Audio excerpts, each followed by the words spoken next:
Okay, now we are going to comment on the latest articles about PHP and related matters that happen on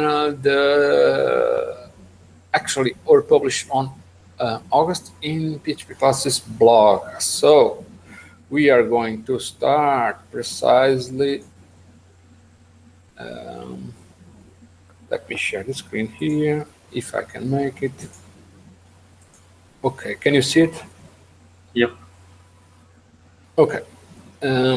So just checking now. Other, if all is going well with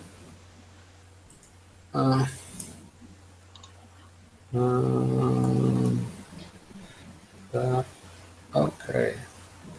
I don't know if it is broadcasting because live coding is Yes, seems to be frozen for me. Okay. Oh, I forgot to put on play. That's why. So soon I'm going to start the injection, inception.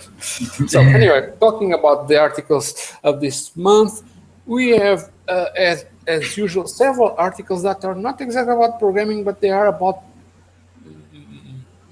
topics related with people that want to start their own software product business.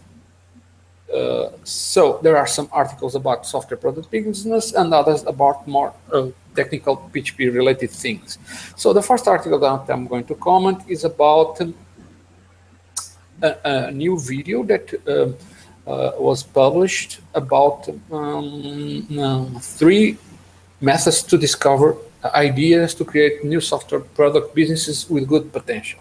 So this video was created after actually making a survey in the PHP group of Facebook that showed that most people that want to create software product businesses, they want to do it, but they don't have any ideas. So coincidentally, there was an interview, a free consulting session that I gave to a developer, Leandro Castro da Silva, that he wanted to know precisely how to find, discover good business ideas, because we are developers, but sometimes we don't know what could be great ideas. Sometimes we have an idea, but the idea is not so great in terms of business. So I give 3 methods. I think the most common problem from developers is that there are stuff that it's interesting to code, but you can't make them into business. And there is stuff that is not interesting to work on, but it could make great business. So yeah. Yes, those are the developers that, since they don't know about anything about business, they don't want to get involved. But that survey was more for people that actually they want to start a business but don't have any ideas. So in this video, which is a session recording over Skype, that I present just 3 methods to ask to determine what could be great business ideas. One is to observe, like if you are working for a company, you need to observe what are the needs of the company, what are their pains. And from that, you can have ideas to solve those pains. The second method is to ask, like, for instance, if you're for a client, your boss, you can ask him, well, what are the greatest pains that you have in your business? And they say, oh, I have this difficulty now. So it would be great to have a software solution for this. And the third method is to automate.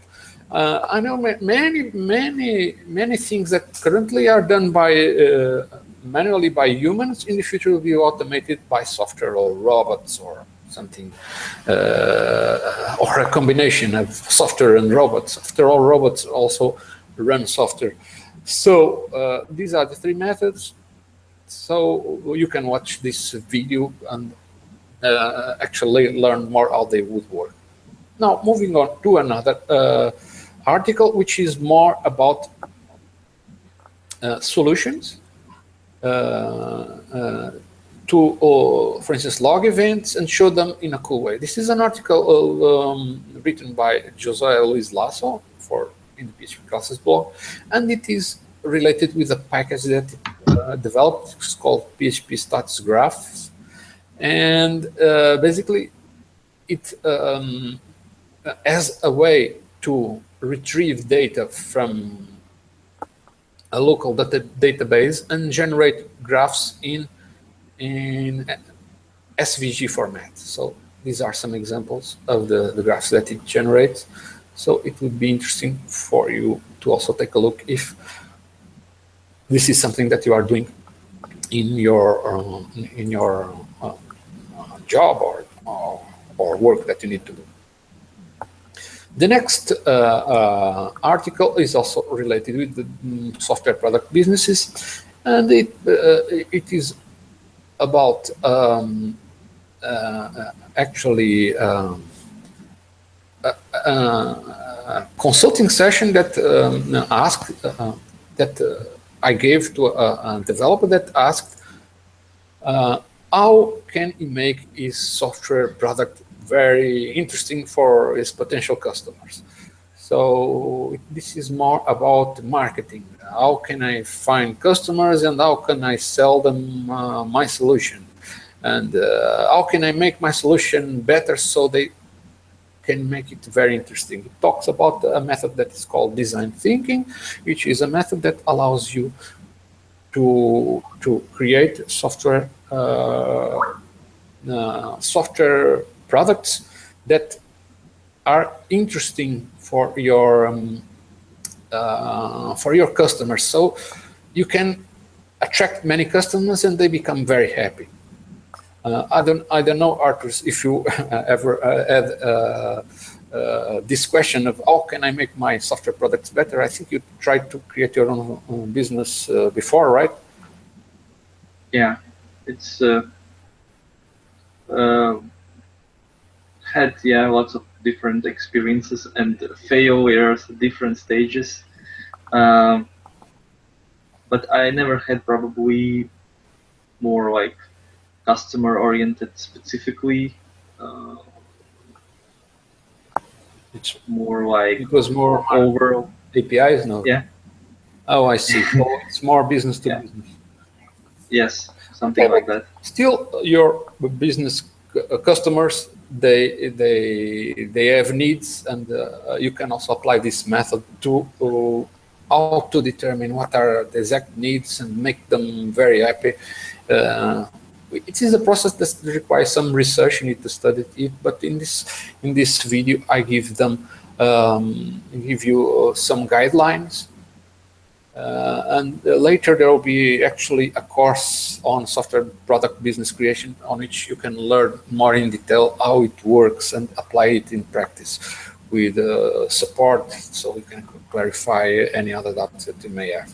So the next article is more on the technical side of PHP. In this case, it's an article by Dave Smith, because it created a package called PHP Exchange Rate API, and he actually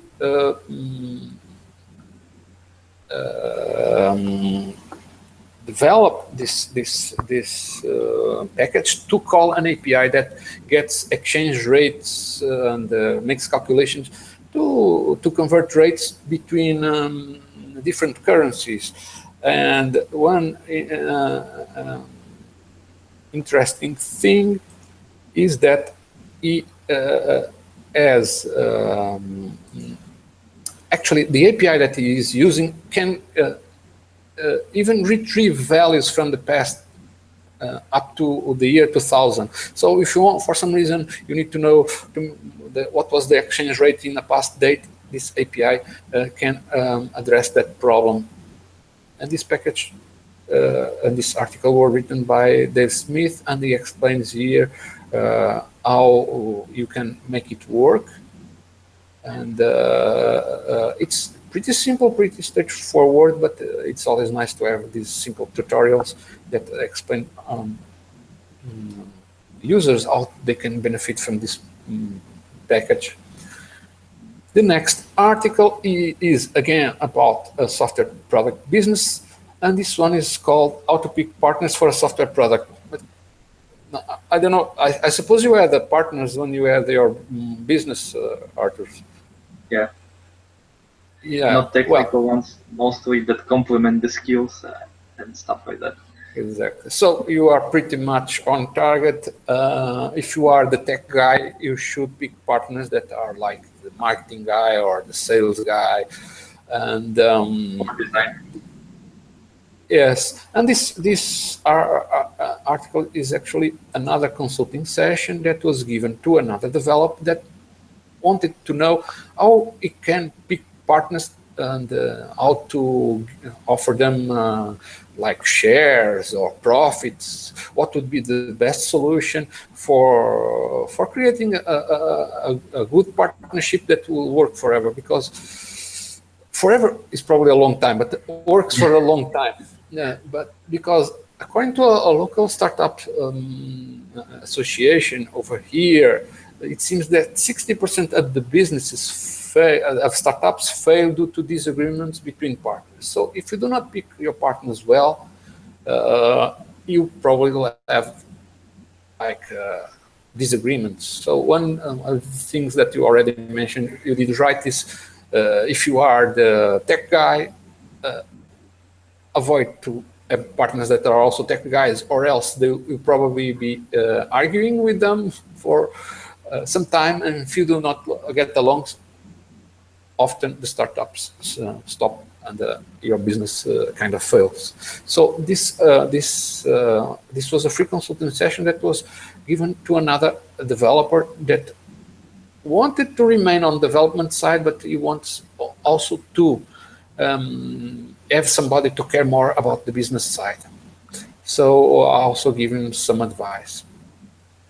So the next article is actually one that was written with the help of the company called Hired. This is a company that is well known for dealing with the hiring of employees for big companies, and that they are also handling the hiring of PHP developers and developers of other languages for many companies. So in this article, they mention 10 high growth companies that are hiring PHP developers. So it is basically a list mostly of startups that are hiring PHP developers. So if you have a great interest to be hired by one of these companies, they are all around the world, like United States, Australia, France, United Kingdom,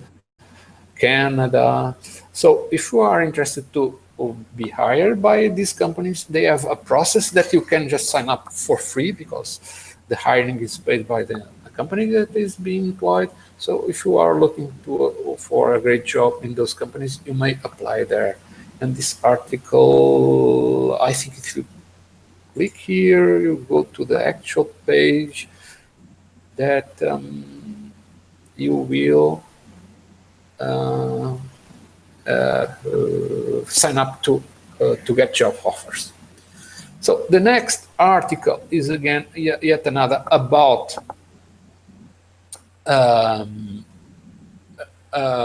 software product business creation, and this addresses what you initially mentioned, Arthur, about developers not wanting to stop being developers when they join companies. So they can be the tech guy, like you said.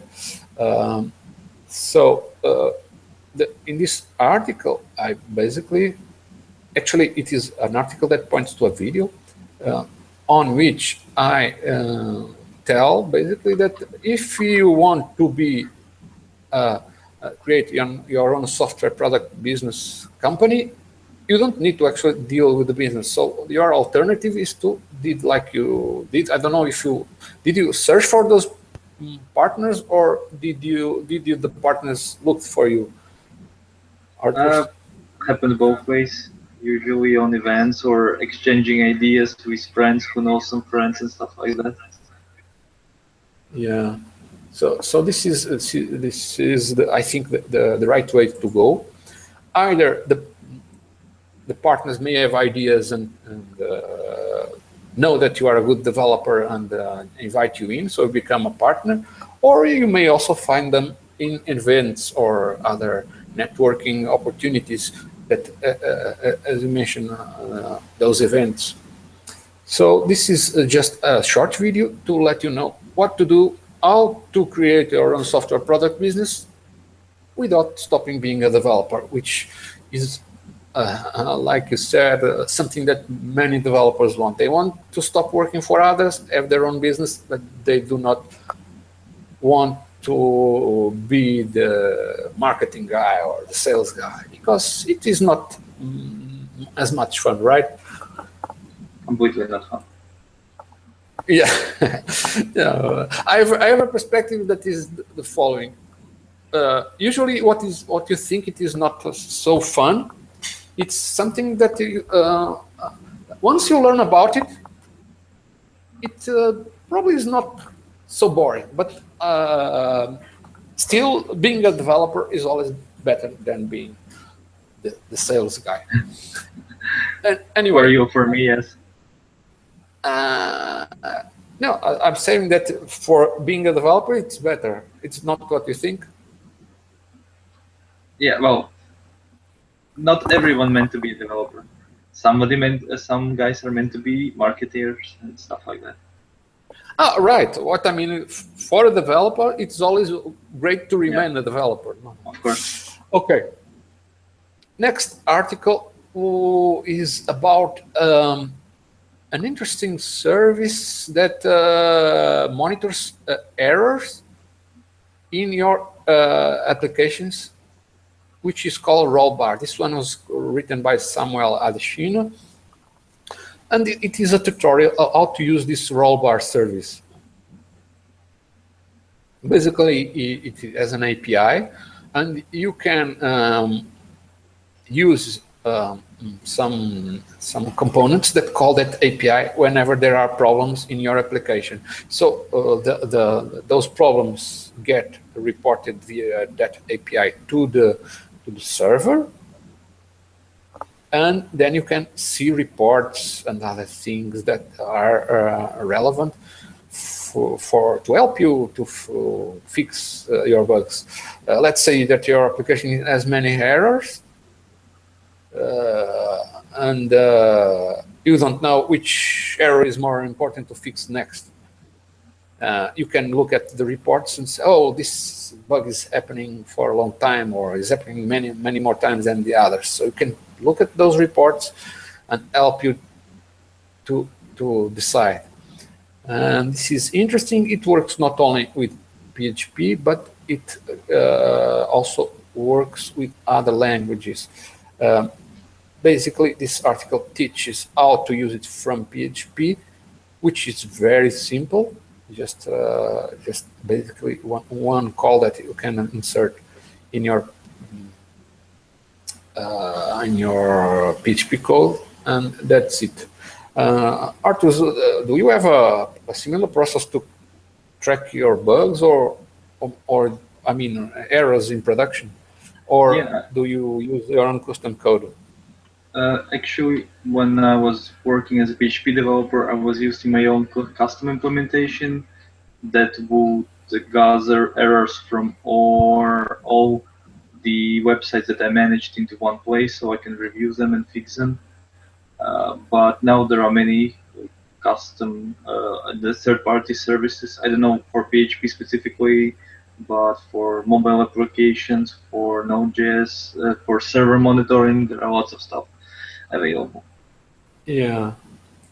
Well, I think a monitoring service has its advantages, but I also noticed that some people that commented, I don't know if it is in this article, let me see if there are, okay, security issues. There was a guy that claimed, no, if this is problematic because you'll send your application information to an external service, and he's concerned about security issues. Well, unless you own your own web server machine, you probably have also those similar concerns with your hosting company. Maybe your hosting company employees can take a look at your application data, and then you would have the same concerns. So it's not different. Now, if you are like developing an application for the finances, banking, or maybe some other sensitive data, maybe it's better that you have your own data center and host your own servers. But then it will become very expensive. So, well, you need to always balance those things, but some solutions are probably very expensive. So probably discard them. Anyway, the next article that I'm going to talk about is also about software product creation business. It talks about a method that I already mentioned before. It's called design thinking. It has 5 phases, and it helps you to design products, software products, or any other kind of products before you even get started to code them. So this is more to help you to conceive products that are as much as possible perfect, or tend to be perfect for your customers, because first you will have to listen exactly what are their problems, and then only then you create the products to address their needs. So if you tend to create your software products that will be perfect for your customers, well, we know there's no such thing as perfect products, but let's imagine products that are very good and the customers are very happy with them. So not only they will be very happy, they can pay you even more money, and you can also conquer many more customers than if your products are not very well designed. So this is a method that I share in a short video to let you know how to do it. Anyway, the last article that we're going to comment is about, actually this is a second part of an article of a package for installing database schema from a definition in a JSON format of the database schema. Basically, it defines some JSON structure for your database, and then you define what the author, which is Samuel Adesina from Nigeria, he defines some crude actions to so you can determine how to create your database schema. So this is a JSON format, so it is independent of the database that you are using. It can determine several actions that you can perform in your application, and with this package, it can automate the installation of your database schema. Arthur, how do you, just out of curiosity, how do you install your database schemas?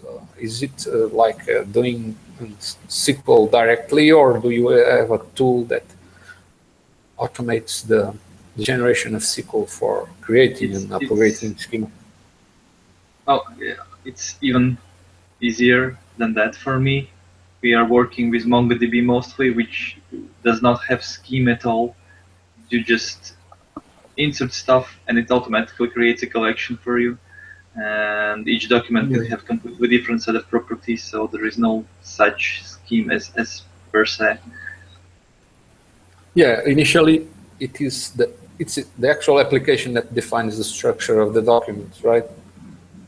Yeah, so you basically need to think about future, how you want to retrieve the data, and then store it in most efficient format for you to retrieve it back later. Yeah, well, and so you do not use SQL databases anymore, or it's just your current projects do not need them? Basically, I think I have not worked with SQL databases for like 2 or 3 years now, so Oh, starting to forget what it was like. it is. Because it's That is completely, a that is a blasphemy. That is a it's blasphemy. completely other thinking, and it was hard for me to transfer from SQL database to NoSQL thinking, to drop the normal forms and stuff like that, and now it would be probably Yeah. hard to come back. I don't remember exactly, but I have seen several articles of companies that went back from NoSQL databases to SQL databases. What is your take on that? Do you think they just didn't know how to deal with document databases, or there are applications that are really not suited Well, yeah, of course, there are for? applications that are not suited to, and the most common problem is because NoSQL databases are usually transactionalist, so you would need to perform some atomic operations that you want to do. You can't. It's not so easy to manipulate data and make it consistent. Yeah. To make its integrity still maintained. But the speed is usually the most